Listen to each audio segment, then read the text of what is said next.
হ্যাঁ গোপাল, বলো তোমার সাথে ঠিক কি করা উচিত? স্যার আপনি যাই করুন না কেন আমাকে এই কাজ থেকে বের করবেন না। এই কাজটা চলে গেলে না তাহলে আমরা খুব সমস্যায় পড়ে যাবো। আচ্ছা গোপাল, তুমি এতটা দায়িত্বহীন কি করে হতে পারলে? আমি তোমাকে এখানে কাজে রেখেছি কিসের জন্য? যাতে তুমি তোমার কাজটা সঠিকভাবে পালন করতে পারো। তুমি একজন সিকিউরিটি গার্ড।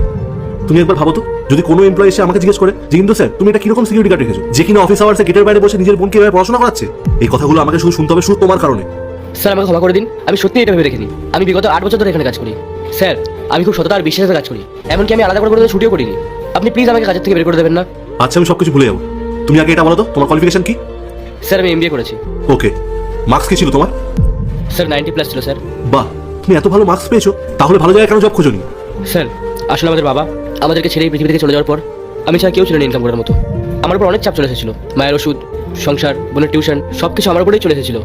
আমি অন্য কাজ খুঁজছিলাম কিন্তু কোনো কাজ পাইনি, তাই বাধ্য হয়ে সিকিউরিটি গার্ডের কাজটা বেছে নিয়েছি। আমাকে তোমার সংসারটা চালাতে হবে।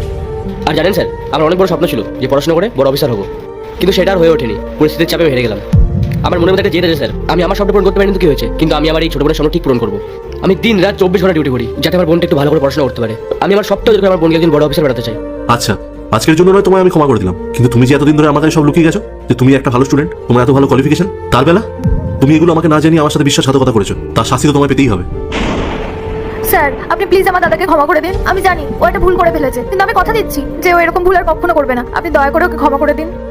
আর এখানে ভুলের কথা কোথা থেকে আসছে? তোমার দাদা আমাকে মিথ্যা কথা বলেছে, আমার থেকে ওর আসল যোগ্যতা লুকিয়েছে, এর শাস্তি তোকে পেতেই হবে।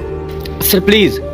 এই স্যার স্যার বন্ধ করো তো। আমার কোম্পানিতে যারা কাজ করে তাদের সবার কোয়ালিফিকেশন আমি জানি, আর তুমি এখানে 8 বছর ধরে কাজ করছো, আর আমি তোমার ব্যাপারে কিছু জানতে পারলাম না।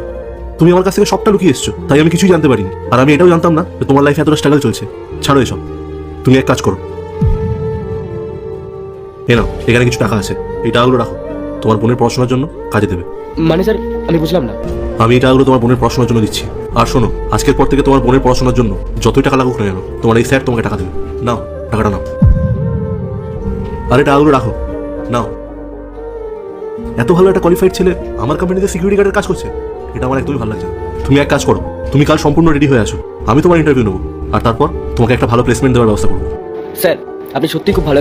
এরপর কি হয় সেটা দেখার আগে মায়ের কাছে 5 টাকা চাইলে 10 টাকা দেই, একটা রুটি চাইলে 2টা রুটি দেই। সেই মাকে যদি ভালোবেসে থাকো তাহলে ভিডিওটিতে লাইক দিয়ে চ্যানেলটিকে সাবস্ক্রাইব করে কমেন্টে মা লিখে যাও। মানুষ আমি আপনার মতো মানুষ আগে কোনোদিনও দেখিনি। আমি আমার বোনটাকে নিয়ে অনেক চিন্তায় ছিলাম, আজকে আপনি আমার সব চিন্তা দূর করে দিয়েছেন। তো স্যার আপনি মানুষ নন, আপনি ভগবান। স্যার কালকে আমি সম্পূর্ণ প্রিপেয়ার হয়ে আসবো ইন্টারভিউ দিতে, আর আপনি আমাকে যেই পোস্টটাই দিন না কেন আমি আপনার মর্যাদা ঠিক রাখবো। আপনাকে আমার বিরুদ্ধে কোনো অভিযোগ করতে দেবো না। গুড, তাহলে কালকে সকালবেলা কাজে চলে এসো। যাও এখন বোনকে নিয়ে বাড়ি চলে যাও।